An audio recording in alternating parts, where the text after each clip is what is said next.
अस्सलाम वालेकुम students. Biochemistry का जो टॉपिक आज हम लोग डिस्कस करने जा रहे हैं वो है acid base and electrolyte balance in human body.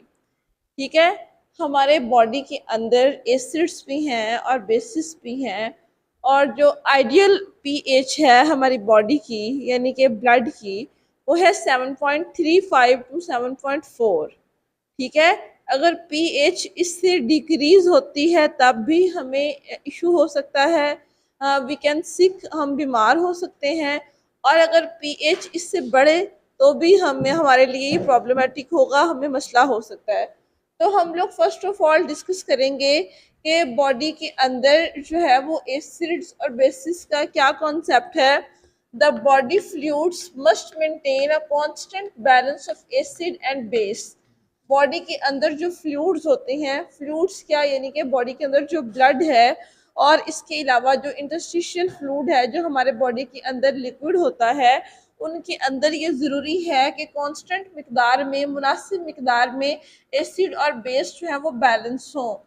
In intracellular यानी कि सेल के अंदर एंड एक्स्ट्रा सेलुलर और सेल के बाहर, ठीक है, acid dissociate into hydrogen ions and anions. जो एसिड्स होते हैं वो टूटते हैं हाइड्रोजन आयंस में, ठीक है, और एन आयंस में, जबकि बेसिस जो है वो हाइड्रोक्सिल आयन में टूटती हैं और कैटायंस जो है वो देती हैं। यानी कि एसिड जो है HCl, ठीक है, ये एक एसिड है। अब जब इसकी डिसोसिएशन होगी हमारे ब्लड के अंदर तो H पॉजिटिव अलग हो जाएगा और ये जो क्लोरीन है ये अलग हो जाएगा। यानी कि एसिड जो है वो इसमें डिसोसिएट करता है, टूट के हाइड्रोजन आयन में ये कन्वर्ट होता है, जबकि बेसिस जो है वो हाइड्रोक्सिल आयन में कन्वर्ट होती हैं। जैसे कि NaOH एक बेस है, ठीक है, जब ये टूटेगी तो Na पॉजिटिव जो है वो अलग हो जाएगा, प्लस OH जो है नेगेटिव वो अलग हो जाएगा, ठीक है। और जो बेसिस हैं वो क्या करती हैं, वो सॉरी जो एसिड्स हैं वो हमें एनायंस देते हैं। एनायंस दिया इसने, क्लोरीन जो है इसके ऊपर नेगेटिव चार्ज है और जिसके ऊपर नेगेटिव चार्ज होता है वो एनाइन होता है, जबकि बेसिस जो है वो कैटाइन देती हैं। इसने सोडियम को दिया है तो सोडियम क्या है, पॉजिटिव चार्ज है और ये कैटाइन है, ठीक है। तो इसमें ये इसका कॉन्सेप्ट है। अब हम इसको दोबारा देखेंगे कि बॉडी के अंदर जो एसिड्स होते हैं उनकी क्या इम्पोर्टेंस है। मे बी अ सब्सटेंस, कि इस तरह की सब्सटेंस हो सकती है दैट डिसोसिएट इनटू वन और more hydrogen ions proton donor. और ये प्रोटॉन डोनर है, अब ये जो H पॉजिटिव है, ठीक है, ये अपना डोनेट कर देगा, ये अपना किसी को दे देगा। ये इस तरह की सब्सटेंस है जब ये पानी के अंदर टूटती है। जैसे कि मैं आपको इसका पूरा ड्रॉ करके दिखाती हूँ, HCl, ठीक है, प्लस NaOH, ठीक है। तो यहाँ पे क्या बन जाएगा, H2O बन जाएगा, प्लस ये NaCl बन जाएगा। तो ये हाइड्रोजन आयन जो है ये इसके साथ जाके मिक्स करेगा और ये क्लोरीन आयन जो है वो इसके साथ जाके इंटरेक्ट करेगा। तो ये प्रोटॉन डोनर है। प्रोटॉन का मतलब होता है H पॉजिटिव आयन, ठीक है। तो ये H पॉजिटिव आयन जो है ये अपना इधर दे देगा ताकि ये H2O बन जाए और NaCl बन जाए।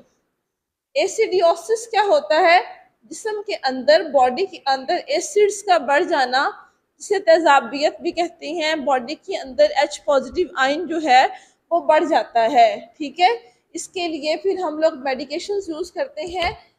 मैदे का अगर जलन, तेजाबियत वगैरह हो ना तो हम कहते हैं कि एसिडिटी हो गई है इस बंदे को, और फिर हम एंटा एसिड जो है वो दवाइयाँ इस्तेमाल करते हैं ताकि H पॉजिटिव आयन की कंसंट्रेशन जो है वो कम हो जाए, ठीक है। जिस्म के अंदर अगर, बॉडी के अंदर अगर एसिड्स जो है वो बढ़ जाएं, ठीक है, तेजाबियत हो जाए तो हाइड्रोजन आयन कंसंट्रेशन जो है वो बॉडी के अंदर ज़्यादा हो जाती है, जिसकी वजह से हमारा मैदा जो है वो डिस्टर्ब हो जाता है और भी मसाइल हो सकते हैं। तो हम उसके लिए फिर एंटा एसिड्स जो हैं वो दवाइयाँ इस्तेमाल करते हैं। एंटा एसिड से मुराद ये है कि ये वो दवाइयाँ होती हैं जो हाइड्रोजन आयन कंसंट्रेशन को बॉडी में डिक्रीज करती हैं। हमारे बॉडी का जो पीएच है ना, नॉर्मल वो है 7.4। अगर एसिड्स हमारे बॉडी के अंदर बढ़ जाएं तो पीएच जो है वो कम होना शुरू हो जाती है। बेस की बात करें, this is a substance which combine with H positive ion. ये इस तरह की सब्सटेंस होती है जो एच पॉजिटिव आयन के साथ जो है वो कंबाइन करती है, नोन एज प्रोटोन एक्सेप्टर। ये प्रोटोन एक्सेप्टर है। जैसे कि OH जो है ये एक बेस है, ठीक है। OH जो है ये एक बेस है। ये हाइड्रोजन आयन के साथ जब मिलती है, ठीक है, तो पानी बन जाता है।